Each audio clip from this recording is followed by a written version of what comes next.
오늘 본문에는 극적인 반전이 나옵니다.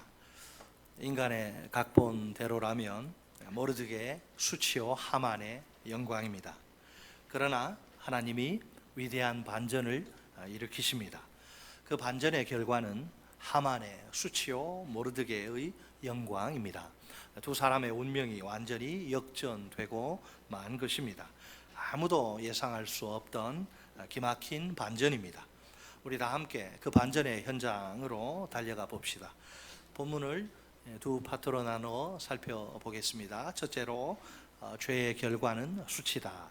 따라서 하십니다. 첫째로 죄의 결과는 수치다. 자, 겉으로 볼 때 왕이 주도권을 가지고 행동하는 것 같습니다. 본문 속에 그 증거들이 계속 등장하지요. 예를 들면 1절 상반절입니다. 왕이 잠이 오지 아니함으로 명령하여. 다음으로 3절 상반절입니다. 왕이 이르되. 또 다음으로 4절 상반절입니다. 왕이 이르되. 이번에는 5절 하반절입니다. 왕이 이르되. 계속해서 6절 상반절입니다. 왕이 묻되. 끝으로 10절 상반절입니다. 이에 왕이 하만에게 이르되. 먼저는 왕의 명령이나 질문이 나옵니다. 그런 후 신하들의 순종이나 대답이 뒤따릅니다. 주도적인 인물은 왕 한 사람뿐입니다. 나머지 사람들은 모두 다 수동적입니다. 왕이 시키는 대로 움직일 따름입니다. 모든 상황이 왕의 뜻대로 돌아가는 것처럼 보입니다. 사실은 그렇지 않습니다. 모든 상황과 사람들의 주관자는 왕이 아니라 하나님이십니다. 하나님이 친히 모든 상황을 통제하십니다. 모든 등장인물들을 도구로 사용하십니다. 마침내 하나님 자신의 뜻을 이루십니다. 이제 반전의 화려한 막이 오를 시간입니다. 1절 상반절은 그 배경을 이렇게 소개합니다. 그날 밤에. 에스더가 첫 번째 잔치를 베푼 그날 밤입니다. 하만이 모르드게를 죽이기로 결심한 그날 밤입니다. 여기서 그날이란 단어가 중요한데요. 5장 1절에 제3일에란 말이 보입니다. 에스더가 3일 금식을 마친 날입니다. 영적인 준비를 다 끝낸 날입니다.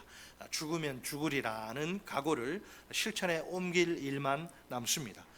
왕 앞에 나아가기만 하면 됩니다. 과연 에스더는 믿음으로 목숨 걸고 왕 앞에 나아갑니다. 이상하게도 왕은 규례를 어긴 에스더를 처벌하지 않습니다. 오히려 그녀에게 은총을 베풉니다. 왕과 하만은 에스더가 베푼 그 첫 번째 잔치에 참석합니다. 왕이 이제 술이 취하다 보니 기분이 좋아집니다. 에스더에게 소청이 무엇이냐 이렇게 물어보죠. 곧 허락하겠노라 이렇게 약속까지 합니다. 그리고 그녀의 요구가 무엇인지도 묻습니다. 나라의 절반이라 할지라도 시행하겠다 이렇게 호언장담합니다. 에스더는 왕에게 자기의 소청, 자기의 요구가 무엇인지 말합니다. 딱 한 가지. 다음 날에 두 번째 잔치에 왕과 하만이 이번처럼 참석해 달라는 겁니다. 그러면 왕의 말씀대로 하겠다고 약속합니다. 5장 9절에도 그날이란 단어가 눈에 들어오는데요. 5장 1절에 제3일과 같은 날이에요. 바로 그날 하만이 이처럼 모르드게를 죽일 악한 음모를 꾸밉니다. 높이가 50규빗 되는 나무를 세우라. 내일 왕에게 모르드게를 그 나무에 매달기를 구하라. 왕과 함께 즐거이 잔치에 가라.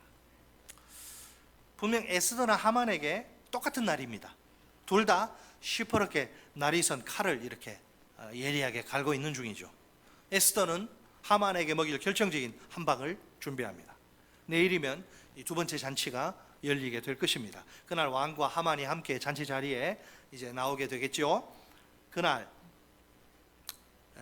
바로 그때 잔치 자리에 나올 때 에스더가 이제 하만의 정체를 폭로해 끝장을 내려고 합니다. 하만도 에스더 편인 모르드게에게 이제 결정타를 날릴 준비를 합니다. 왕에게 모르드게를 죽일 허락 승인만 받으면 이제 끝이죠. 먼저 발빠르게 움직인 쪽이 누구인가요? 에스더가 아니라 하만입니다. 에스더는 하만과는 달리 전혀 움직이지 않습니다. 단지 내일이 되어 두 번째 잔치가 열리길 기다릴 뿐입니다. 상식적으로 누가 더 유리할까요? 한 발 앞서 움직인 하만이죠. 하만은 한시라도 빨리 모르드게를 죽이고 싶습니다. 날이 밝기가 무섭게 이른 시각에 왕궁으로 갑니다. 왕궁 바깥들에 도착을 합니다. 왕을 만나는 건 시간 문제입니다. 왕만 만나면 게임 오버, 게임 끝입니다. 과연 얼마 안 있어 왕이 자기를 부르죠. 드디어 입을 열어 말을 할 기회가 찾아온 것입니다. 자, 어떤가요? 적어도 현재까지는 하만의 각본이 시나리오가 척척 들어맞는 것 같습니다. 물론 우리는 그 후에 내용 전개를 알기 때문에 그렇지 않다는 걸 잘 알지만, 하만이 왕궁 바깥들에 도착하기 전에 이미 다른 상황이 펼쳐진 거죠. 왕이 하만을 부른 것도 하만의 의도와는 아무 상관이 없습니다. 하만에게 말할 기회를 주기 위해서가 아닙니다. 무엇보다 하만이 미처 계산하지 못한 것이 하나 있습니다. 그것은 바로 하나님의 섭리입니다. 자기 백성을 구원하시기 위한 하나님의 개입 말입니다. 하나님이 그 상황 가만히 바라보시지만은 않습니다. 도저히 그렇게 하실 수가 없습니다. 그것은 꼭 자기 백성의 전멸을 뜻하기 때문이니까요. 무슨 수를 써서라도 그 끔찍한 일은 막으셔야 합니다. 자기 백성을 구원하셔야 합니다. 그러므로 친히 개입하십니다. 그날 밤에 특별한 하나님의 섭리가 임합니다. 갑자기 왕이 평소에 잠 잘 자던 그런 왕이 갑자기 잠이 오지 않게 된 것입니다. 히브리어 단어 직역하면 잠이 달아났다, 도망갔다. 잠이 그냥 오지 않는 이 정도 약하고 잠이 도망갔다, 달아났다. 이 잠자는 거 다 틀린 셈이죠. 이리 뒤척 저리 뒤척 하면서 용을 써봐도 도무지 잠을 이루지를 못해요. 평소에 잠 잘 자던 왕이 왜 갑자기 불면증에 시달릴까요? 그것도 하필 그날 밤에 말입니다. 이 불면증을 퇴치하겠죠. 그래, 불면증을 퇴치하기 위해서 왕이 한 일은 무엇인가요? 1절을 보면 명령을 내려서 역대일기를 왕들의 그 기록물 역대일기를 가져다가 자기 앞에서 읽도록 합니다. 그 쭉 읽어 나가다가 한 대목에 딱 이르자 정신이 번쩍 들어요. 왕 자기 암살 음모 사건에 대한 기록입니다. 이미 2장에 언급된 사건이죠. 빅다나와 데레스라고 하는 내시들이 왕을 암살하려고 모의합니다. 이 모의를 모르드게가 알아차립니다. 곧바로 그들을 고발합니다. 이렇게 해서 가까스로 왕의 암살을 막습니다. 모르드게야말로 왕에게 생명의 은인입니다. 이 암살 모의를 미리 고발하지 않았으면 이제 목숨을 보장하기 힘들죠. 자, 2절에 따르면 왕이 충성스러운 그 모르드게의 고발에 대해서 듣습니다. 이상하게도 왕이 중요한 사건인데도 왕의 기억이 가물가물해요. 그때 모르드게에게 어떤 보상을 했는지, 자기 목숨을 살려줬는데 뭐 보상을 했을 거 아닙니까? 이게 궁금한 거예요. 3절에 의하면 왕이 이제 측근 신하들에게 묻습니다. 왕이 이르되 이 일에 대하여 무슨 존귀와 관작을 모르드게에게 베풀었느냐 하니. 아멘. 신하들이 뭐라 그래요? 뭐 이거 논도 주고 밭도 주고 비단하사하고 택도 없습니다. 신하들의 대답은 놀랍습니다. 왕이 아무런 상도 베풀지 않았다는 것입니다. 이 도저히 있을 수 없는 일입니다.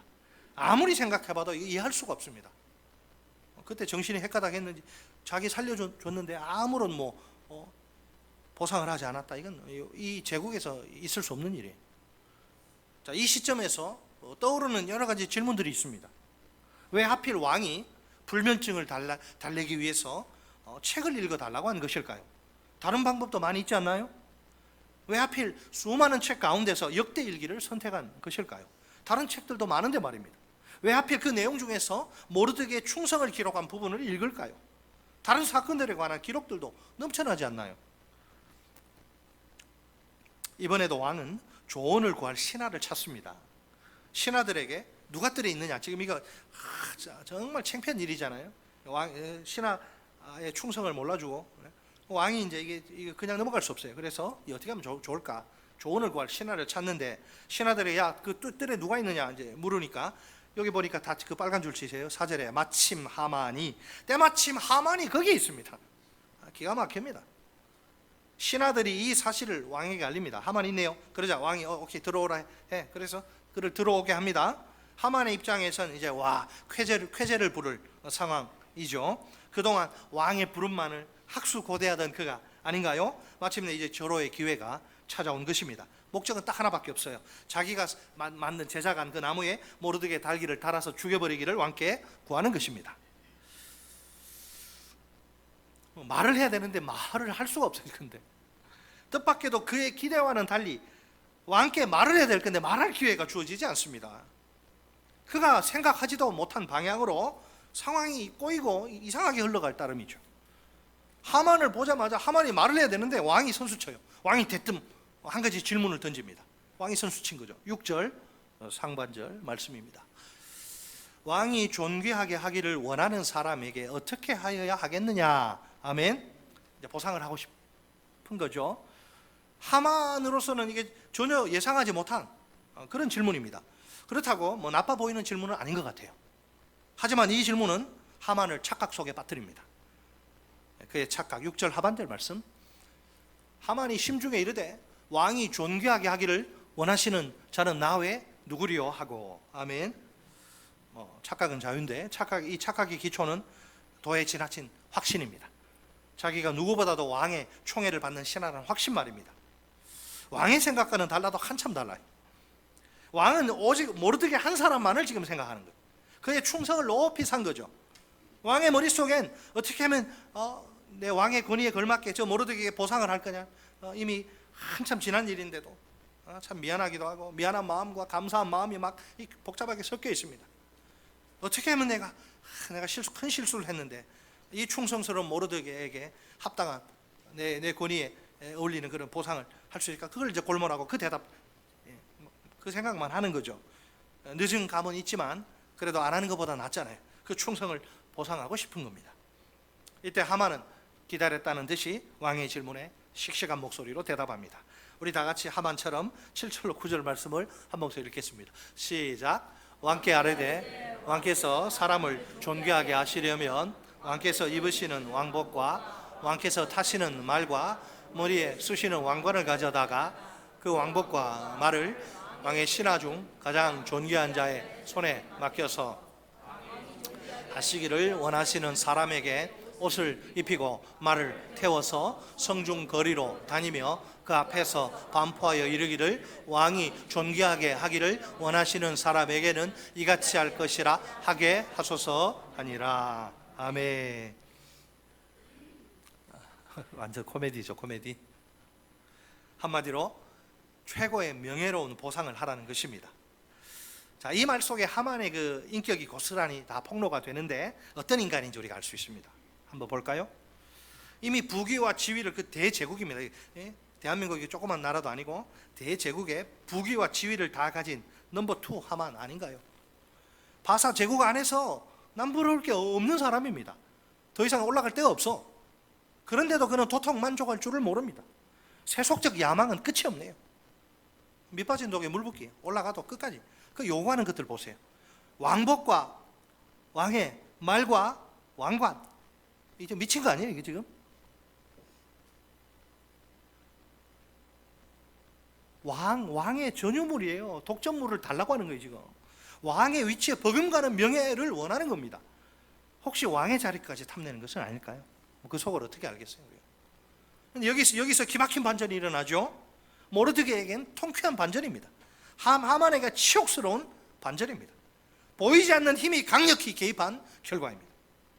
하나님이 일으키신 놀라운 반전입니다. 인간 그 누구도 감당할 수 없는 엄청난 반격이 시작됩니다. 하만의 꿈이 한순간에 그냥 일장춘몽인 물거품이 되고 맙니다. 떡줄 사람 생각하지도 않은데 김치국부터 벌컥벌컥 마신 꼴이죠. 닭 쫓은 게 멍하니 바보처럼 지붕 쳐다보는 격입니다. 모르드게를 죽이려던 악한 음모는 산산조각이 박살이 납니다. 하만에게 처절한 패배문이 쫙 열리고 만 것입니다.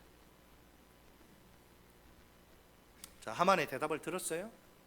들어보니 괜찮네. 오케이. 한 가지 명령 내립니다. 10절 말씀. 이에 왕이 하만에게 이르되 너는 내 말대로 속히 왕복과 말을 가져다가 되글 문에 앉은 유다 사람 모르드게에게 행하되 무릇 내가 말한 것에서 조금도 빠짐이 없이 하라. 아멘.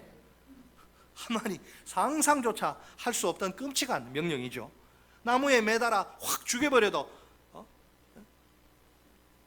나무에 매달아서 그냥 확 죽여도 시원찮은, 이 모르는 게 아니라 학시 아저씨 그냥 나무에 매달아 죽여도 시원찮은 이 모르는 게 아닌가요? 얼마나 미우면 그 민족마저 다 싸그리 다 몰살시키려고 할까요? 그런 모르드게가 왕의 위치에 버금가는 명예를 얻다니요. 더군다나 그 일을 위해서 자기가 시다가 되고 자기가 섬겨야 하다니요. 하만에게 악몽과 같은 현실이에요. 왕의 지엄한 명령이 떨어진 상황입니다. 천하의 하만이라도 울며 겨자 먹기로 속은 막 다 뒤틀어지는데도 따를 수밖에 없어요. 11절 말씀. 하만이 왕복과 말을 가져다가 모르드게에게 옷을 입히고 말을 태워 성중 거리로 다니며 그 앞에서 반포하되 왕이 존귀하게 하시기를 원하시는 사람에게는 이같이 할 것이니라 하니라. 아멘. 이제 하만의 이 심정이 어떨까요? 혈압이 막 급상승하고 막 뒷골이 막 당깁니다. 피가 거꾸로 솟는 듯한 막 분노, 주체할 길이 없어요. 내가 지금 무슨 짓을 하고 있는 거지? 저 인간 나무에 달려 학식 죽여야 마땅하지 않은가? 어떻게 저런 인간을 왕이 존귀하게 하기를 기뻐할까? 정작 왕이 존귀하게 하기를 기뻐해야 할 존재는 이 하만인데 말이야. 왕이 제정신이라면 도저히 있을 수 없는 일이야. 억울하고 분통이 터져서 살 수가 없구나.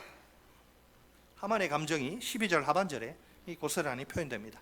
12절 하반절 하만은 번뇌하여 머리를 싸고 급히 집으로 돌아가서. 무슨 말이죠? 극한 슬픔과 수치의 표현입니다. 명예의 죽음입니다. 하만의 속에서 피 맺힌 절규가 터져 나옵니다. 자, 이 하만의 모습이 우리에게 던지는 한 가지 교훈은 무엇일까요? 죄의 결국은 수치란 사실입니다. 죄의 결국은 뭐라고요? 수치. 여러분 부메랑 아시죠? 이렇게 던지면 나한테 옵니다. 죄에게는요 부메랑 효과가 있어요. 죄는 꼭 자기에게로 되돌아오게 되어 있습니다. 자기가 뿌린 죄의 씨앗은요 커다란 열매가 됩니다. 나중에는 자기를 억누르는 공격하는 도구가 돼요. 솔직히 하만의 수치는 죽음보다 더 고통스럽습니다. 어떻게 보면 죽는 게 더 나을지 몰라요. 이 수치를 견디느니 그가 왜 이런 끔찍한 고통을 당해야 하나요? 그가 저지른 죄 때문이죠. 이 수치는 죄에 대한 공의의 하나님의 정당한 보응입니다. 물론 단지 하만에게만 해당되는 이야기는 아니에요. 시대를 초월해 모든 민족, 모든 사람에게 다, 우리까지 포함해서 다 해당되는 이야기입니다.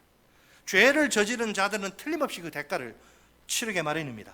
이것이 온 세상을 지으신 공의의 하나님의 법칙입니다. 오늘날 세상을 보세요. 물 마시듯 악을 행하는 자들이 많습니다. 죄의식이라고는 눈꼽만큼도 찾아볼 수 없습니다. 흉악한 죄를 지어놓고도 얼마나 뻔뻔하고 당당한지 몰라요. 오히려 큰 소리 뻥뻥 치고 기가 막힐 노릇이에요. 그들은 하나님을 조금도 두려워하지 않습니다. 이유가 있겠죠. 이유가 있어요. 이유. 도대체 왜 그러는 걸까요? 전도서 8장 11절로 12절 상반절 말씀 우리 같이 읽습니다. 시작. 악한 일에 관한 징벌이 속히 실행되지 아니하므로 인생들이 악을 행하는데 마음이 담대하도다. 죄인은 100번이나 악을 행하고도 장수하거니와. 아멘. 뭐가 문제예요? 악에 관한, 악한 일에 관한 징벌이 속히 실행되지 않으니까. 만약에 내가 악을 행하면 눈알이 막 빠져나가고 팔다리 막 떨어져 나가고 막 목이 꺾이지고 막 그러면 어떤 간이 배 밖으로 나온 사람이 아닌 다음에 악한 일 할 수 있겠어요? 그러지 않거든요. 죄를 짓는다고 즉각 하나님의 그런 무지막지한 심판이 임하는 게 아니에요. 아무런 일도 일어나지 않습니다. 태양은 여전히 떠오르고 나는 여전히 직장 가고 우리 자식들 공부하고 아무 일도 일어나지 않아요. 이상하게도 죄인은 수없이 악을 행하고도 떵떵거리며 잘 먹고 잘 삽니다. 한포고복이라 그러죠. 배 두드리면서 배가 불러가지고 막 춤추고 노세 젊은 노세 그러나 한번 깊이 생각해 보세요. 징벌이 속히 실행되지 않는다고 징벌이 없어요? 정말 징벌이 영원히 실행되지 않을까요? 천만에 절대로 그렇지 않아요. 거룩하신 하나님은 악을 그냥 넘어가시는 법이 없습니다. 인간의 눈에 속히는 아닐지 몰라요. 속히 안 와요. 하지만 틀림없이입니다. 속히는 아니지만 틀림없이에요. 틀림없이 하나님의 징벌은 실행되고야 맙니다. 죄를 지으면 그 결과가 틀림없이 자기에게로 돌아옵니다. 이 사실을 꼭 기억하면 좋겠습니다. 죄의 결과는 수치입니다. 자, 둘째로 섭리의 결과는 뭐냐? 섭리의 결과는 영광이다. 따라서 하십니다. 둘째로 섭리의 결과는 영광이다. 예. 자, 유다인 모르드게는 처음에 사회적으로 아주 낮은 위치에 있죠. 후에는 왕 다음 가는 높은 그런 신분의 소유자가 됩니다. 자, 모르드게와 유다인을 멸절시키려고 한 하만은 어떤가요? 오히려 자기 가족과 함께 죽임을 당하죠. 모르드게를 매달려고 직접 손수 제작한 그런 교수대 아닌가요? 거기에 모르드게가 아니라 하만 제작자가 달립니다. 어떻게 이런 역전이 가능할까요?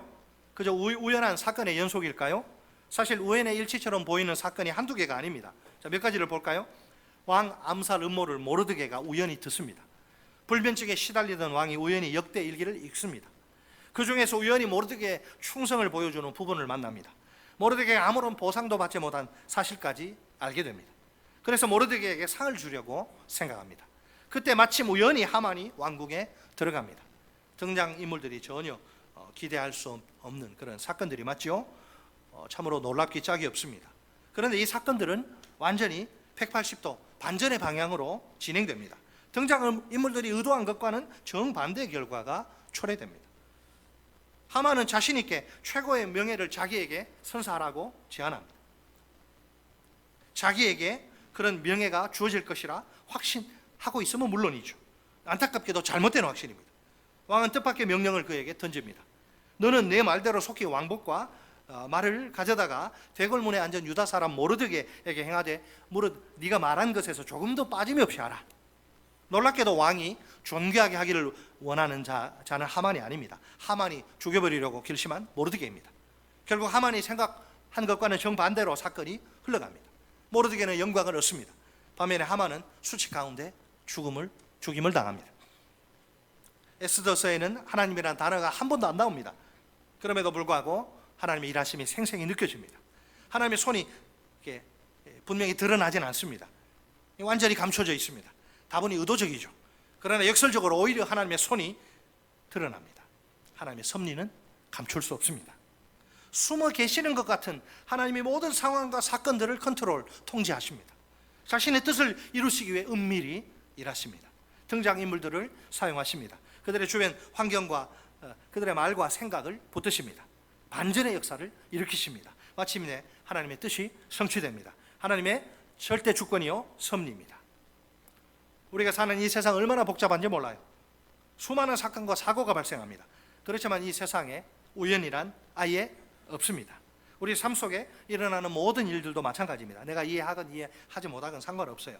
우연은 처음부터 존재하지 않습니다. 우리 기독교에 우연이란 없습니다. 불가에서는 옷깃만 스쳐도 우연이나 그러는데 저기라 하는 인연이나 하는데 우연이란 없습니다. 공중 나는 새 한 마리도 하나님이 허락하시지 않으면 땅에 그냥 떨어지는 법이 없어요. 하나님이 모르시는 가운데 서프라이즈 이렇게 일어나는 일 없습니다. 하나님은 다 아십니다. 이 세상 만사가 하나님의 허용 속에서 일어납니다. 오랜 포로 생활의 고단함에 지친 하나님의 백성이지요. 하나님은 그 백성을 지극히 사랑하십니다. 악한 하만의 무서운 계략으로 그 백성이 멸절의 위기 가운데 처합니다. 우리 하나님의 뜻은 그 백성을 지키시는 것입니다. 구원하시는 것입니다. 그래서 우연처럼 보이는 많은 사건들을 허락하십니다. 그 우연 속에서 보이지 않게 역사하십니다. 섭리의 손길로 은밀하게 말입니다. 결국은 하나님의 섭리의 손길이 승리합니다. 그 백성은 이 섭리 안에서 안전합니다. 이 세상 그 누구도 그 무엇도 그들을 해칠 수 없습니다. 그러므로 섭리의 영광입니다. 우리 가운데 쉬운 인생은 아무도 없습니다. 광야 같은 인생길 걸어가는 것 자체가 고행이요 고통입니다. 그러다 보니 수시로 힘들고 괴로운 상황에 직면합니다. 어떤 때 마치 내가 사망의 음침한 골짜기에 빠진 것 같은 느낌이에요. 마음속 깊은 곳에서부터 탄식과 원망이 터져 나옵니다. 전후 좌우를 둘러보아도 희망이라고는 도무지 보이지 않습니다. 괴로워서 미칠 것만 같습니다. 도대체 하나님이 제게 왜 이러시는 겁니까? 제가 무슨 큰 죄를 지었나요? 설사 그럴지라도 우리가 변함없이 하나님을 신뢰하면 좋겠습니다. 오늘도 하나님은 자기 백성인 우리를 지극히 사랑하십니다. 따라서 놀라운 섭리의 손길로 우리 삶을 친히 통치하십니다. 누가 뭐래도 나는 하나님의 사랑받는 백성입니다. 이것은 세상 끝날까지 결코 변할 수 없는 내 영원한 신분입니다. 그렇다면 내가 왜 사망의 고통스러운 골짜기를 통과해야만 할까요? 나는 그 이유를 모릅니다. 거기엔 오직 하나님만이 아시는 분명한 이유가 있겠지요. 여러분, 하나님을 다 알려고 하지만 하나님 모릅니다. 우리가 하나님 아는 것은 보여주는 성경에 계시된 만큼 그만큼 알아요. 하나님은 이 성경으로 담을 수가 없습니다. 워낙 크시기 때문에. 열방이 이 통에 물 한 방울 같아요. 하나님께는 세상 모든 나라가 이 물 한 방울. 하나님이 얼마나 크신 분인데. 물론 내가 선택한 삶의 자리는 아닙니다. 하나님이 허락하신 자리입니다. 그 고난의 자리도, 사망의 골짜기도 하나님이 허락하셔서 내가 거기 있는 겁니다. 그 자리에 나를 세우신 분이 바로 하나님이십니다. 지금은 수치의 자리인 것처럼 보입니다. 그렇다고 하만처럼 꼭 죄 때문에 겪는 수치만은 아닙니다. 그런 수치도 있고 아닌 것도 많죠. 모르드게처럼 악한 자의 공격으로 여러 가지 내가 모르는 그 이유로 당하는 수치, 눈물과 고통이 철철 흘러넘쳐요. 그래도 내 인생이 잘못되거나 망하지는 않습니다. 과연 내가 최종적으로 서야 할 자리는 어디일까요? 수치의 자리가 아니라 영광의 자리입니다. 섭리 하나님이 반드시 그렇게 만드실 것입니다. 바로 이 순간도 그 놀라운 손길로 역사하시니까 말입니다. 그러면 내가 할 일은 무엇일까요? 끝까지 하나님의 절대 주권과 섭리를 신뢰하는 것입니다. 내 인생 내 마음대로 할 수 있는 게 아닙니다. 나는 내 인생의 주인이 아닙니다. 오직 하나님 한 분만이 내 인생의 진정한 주인이십니다. 지금도 하나님이 절대 주권과 섭리로 내 인생을 통치하십니다. 나를 지키시는 하나님, 나를 보호하시는 하나님, 드디어 승리하게 하시는 하나님, 그 하나님을 믿으십니까? 이 절대 주권의 하나님을 죽는 날까지 신뢰합시다. 이 섭리의 하나님을 언제나 마지막까지, 순간까지 의지합시다. 나를 위한 하나님의 통쾌한 반전이 아직 남아 있습니다. 하나님이 결국엔 나를 저 찬란한 영광의 자리에 세우실 것입니다. 나는 틀림없이 수치를 넘어 영광에 이르게 될 것입니다. 눈에 보이는 세상이 전부가 아닙니다. 잠깐 지나가는 것이에요. 영원한 세상이 우리에게 곧 열릴 것입니다. 할렐루야! 할렐루야! 할렐루야!